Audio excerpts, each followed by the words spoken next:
쯔리의 잠가루 솔솔. 안녕하세요. 쯔리TV의 쯔리예요. 여러분, 오늘은 제가 유치원에 왔는데 너무 심심해요. 동화책을 읽어야겠어요. 차차. 오늘 들려드릴 동화책은 저승에 있는 곳간이라는 그림책이에요. 글 신정민, 그림 김삼현. 옛날 전라남도 영암이라는 고을에 욕심쟁이 사또가 살았어요. 백성들이야 굶든지 말든지 나 혼자 잘 먹고 잘 살면 그만이지. 사또는 관아에 곡식이 한가득 쌓여 있어도 백성들에게 한 톨도 나누어 주지 않았어요. 병든 사람이 찾아와도 나 몰라라 했지요. 백성들은 그런 사또를 보고 곱불도 남에게 안 줄 사람이라며 원망했어요. 어느 날 밤 사또가 쿨쿨 잠을 자고 있는데 저승사자가 불쑥 찾아왔어요. 이제 나와 함께 저승으로 가야겠다. 깜짝 놀란 사또는 벌떡 일어나서 눈을 동그랗게 뜨고 물었지요. 뭐라고요? 그럼 제가 벌써 죽을 때가 되었다는 말씀이십니까? 아닙니다. 아니에요. 틀림없이 뭐가 잘못된 거라고요. 사또는 도저히 믿을 수가 없었어요. 나는 그저 염라대왕님이 시키는 대로 할 뿐이다. 이렇게 해서 사또는 이승을 떠나 저승으로 가게 되었어요. 저승사자를 따라가면서도 사또는 자꾸자꾸 뒤를 돌아보았어요. 평생 놀고 먹어도 남을 만큼 잔뜩 모은 재산이 너무 아까웠거든요. 사또는 쉴 새 없이 구시렁구시렁 투덜거렸어요. 염라대왕 앞에 도착한 사또는 빌고 또 빌었어요.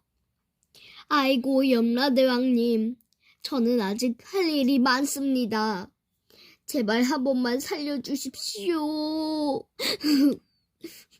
사또의 말대로 사또는 죽기에 아직 젊은 나이였지요. 하지만 염라대왕이 가지고 있는 책에는 분명히 저승으로 올 때라고 적혀있지 뭐예요? 곰곰이 생각하던 염라대왕이 말했어요. 이번에만 특별히 네 부탁을 들어주마. 마음이 변하기 전에 얼른 돌아가거라. 아이고, 고맙습니다. 고맙습니다. 사또는 다시 이승을 향해 길을 떠나게 되었지요. 그런데 저승사자가 대뜸 이렇게 말하는 거예요. 올 때는 그냥 데려왔지만 갈 때는 그냥 보내줄 수 없다. 너 때문에 헛걸음을 했으니 노잣돈을 내놓아라. 노잣돈이라뇨? 전 보다시피 이렇게 빈털털입니다. 빈몸으로 왔는데 무슨 수로 노잣돈을 치를 수 있겠어요. 사또는 쩔쩔맸지요. 그렇다면 저승에 있는 이 곳간이 것으로 치르면 되겠구나. 저승에 있는 곳간이라뇨? 사또는 어리둥절했어요. 사람은 누구나 저승의 곳간을 하나씩 갖고 있단다. 이승의 곳간에 곡식과 재물을 쌓아두듯이 저승의 곳간에도 사람마다 곡식과 재물이 있지. 네, 알겠습니다. 그렇다면야 그깟 노잣돈쯤 후하게 쳐드리지요. 사또는 싱글벙글하면서 저승사자를 따라 자신의 곳간으로 갔어요. 그런데 이게 어찌된 일이에요? 사또의 곳간에는 겨우 볏짚 한 단만 덩그러니 놓여 있는 거예요. 저승사자가 혀를 끌끌 찼어요. 이승에서 베풀수록 저승 곳간엔 재물이 쌓이는 법. 이승에 있는 동안 얼마나 남을 돕지 않았으면 고작 볏짚 한 단뿐인가.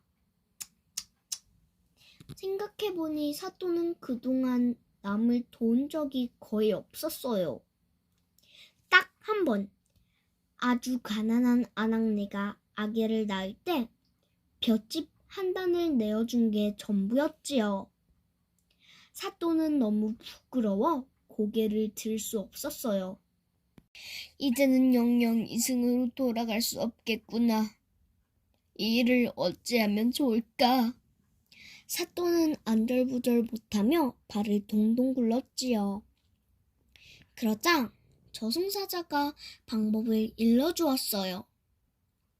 자네 고을에 사는 덕진이라는 처녀는 저승곳간에 곡식과 재물이 가득하다네. 우선 거기서 빌려다가 노잣돈을 치르고 이승애가 갚도록 하게. 덕진이라고요? 그래. 이승에서는 가난한 주막딸이지만 남에게 베푼 것이 많아 저승곳간은 넘쳐날 정도지. 사또는 덕진의 곳간에서 쌀 300석을 빌려 노잣돈을 치렀어요. 저승사자는 사또를 이승으로 안내했지요. 자, 저것이 바로 이승의 문일세. 어서 나가게. 사또는 신이 나서 문을 열고 나갔어요. 잠시 후 사람들은 소스라치듯 놀랐어요. 죽었던 사또가 다시 살아났으니까 말이에요. 휴, 천만다행이로구나. 그나저나 덕진이라는 처녀 덕분에 목숨을 구하게 되었으니 어서 은혜를 갚아야겠다. 사또는 바로 자리를 털고 일어났어요. 이방, 혹시 우리 고을에 사는 덕진이라는 처녀를 아시오? 알다 마다요. 그 처녀를 모르면 우리 고을 사람이 아니지요. 저기 아랫 마을에서 어머니와 주막을 하고 있는데 마음씨가 좋아서 손님들을 아주 후하게 대접해준답니다. 그래서 늘 왁식을 덕식을 손님들이 들끓는다고 합니다. 사또는 직접 가서 제 눈으로 확인하고 싶었어요. 그래서 가난한 선비 차림으로 덕진의 주막을 찾아갔지요. 어서 오십시오. 이쪽으로 앉으시지요. 덕진은 아주 공손하게 대접했어요. 사또는 정성스럽게 차린 국밥을 맛있게 먹으면서 옆에 앉은 손님에게 물었지요. 이 집에서는 국밥 한 그릇에 얼마나 받습니까? 손님은 껄껄 웃으면서 대답했어요. 단돈 5푼이라오. 다른 집에서 6푼을 받으면 이 집에서는 5푼을 받고, 다른 집에서 5푼을 받으면 이 집에서는 4푼을 받지요. 가난한 선비들한테는 밥값을 안 받을 때도 있다오. 집으로 돌아가는 길에 사또는 곰곰이 생각했어요. 과연 듣던 대로 마음씨가 참 곱구나. 이렇듯 불쌍한 사람에게 아낌없이 베풀고 도와주니 저승곳간에 곡식과 재물이 넘칠 수밖에. 그러면서 사또는 그동안 자신의 욕심만 채우며 살았던 것을 크게 뉘우쳤지요. 사또는 며칠 뒤에 또다시 덕진의 주막을 찾아갔어요. 이번에는 덕진에게 딱한 사정이 있다며 이렇게 말했지요. 제발 부탁이니 10냥만 빌려주시오. 그러자 덕진은 두말 없이 돈을 내주었어요. 생전 처음 보는 사람인데 이렇게 선뜻 빌려줘도 괜찮겠소? 혹시 안 갚으면 어쩌려고.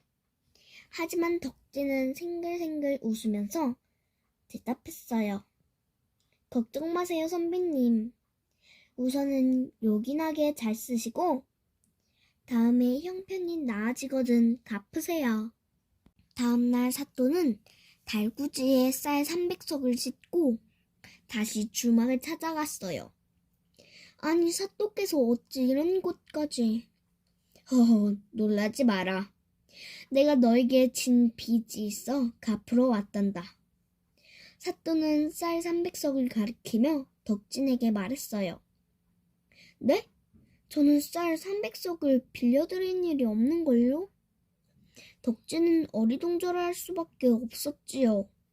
어찌됐건 그런 줄 알고 받아두어라. 훗날 너도 다 알게 될 것이다. 사또는 이렇게 말하고는 억지로 쌀을 떠맡기고 돌아갔어요. 이게 도대체 어찌된 일일까?